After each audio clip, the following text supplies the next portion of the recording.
Nifty 50 की 41 कंपनियों में से सिर्फ 13 ही प्रॉफिट एस्टिमेट्स को पार कर पाई। तो क्या अब अपनी इन्वेस्टिंग गेम प्लान पर फिर से सोचने का टाइम आ गया है? इंडियन इक्विटीज में इन्वेस्टर्स का ऑप्टिमिज्म अभी कम हुआ है। इस क्वार्टर में निफ्टी 50 की 41 कंपनियों में से सिर्फ 13 ही प्रॉफिट एस्टिमेट्स को पार कर पाई। पिछले क्वार्टर में यह 23 था। यह एक बड़ी गिरावट है। चलिए आइए से समझते हैं।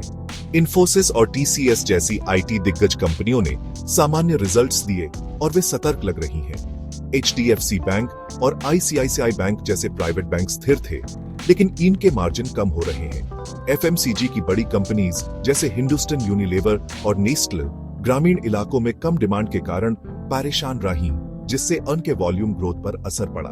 और ऑटो सेक्टर यह मिला जुला रहा है। कुछ कंपनियां डिमांड के कारण अच्छा कर रही हैं, जबकि अन्य मार्जिन प्रेशर से जूझ रही हैं। इसका रिजल्ट यह हुआ कि निफ्टी 50 इंडेक्स में ज्यादा वॉलेटिलिटी दिख रही है। इन्वेस्टर्स अब बहुत सिलेक्टिव हो रहे हैं। वे ऐसी कंपनियां ढूंढ रहे हैं जिनकी फंडामेंटल्स मजबूत हों और बिजनेस मॉडल लचीले हों। एनालिस्ट्स इस अर्निंग्स सीजन को सामान्य बता रहे हैं, जिसमें सामान्य से कम पॉजिटिव सरप्राइजेस हैं।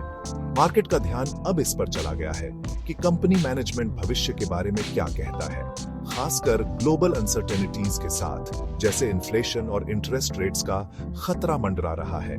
सीधी बात, कैरेंटू सावधानी ही नया ट्रेंड है। जबकि कैपिटल गुड्स और इंफ्रास्ट्रक्चर जैसे सेक्टर्स सरकार के खर्च के कारण टिके हुए हैं, पर सामान्य अर्निंग्स नियर टर्म अपसाइड को सीमित कर सकती है। तो अगर एएपी इन्वेस्ट कर रहे हैं तो क्वालिटी और लचीलेपन पर ध्यान दें। ये मार्केट उन लोगों को रिवॉर्ड दे रहा है जो अपना होमवर्क करते हैं।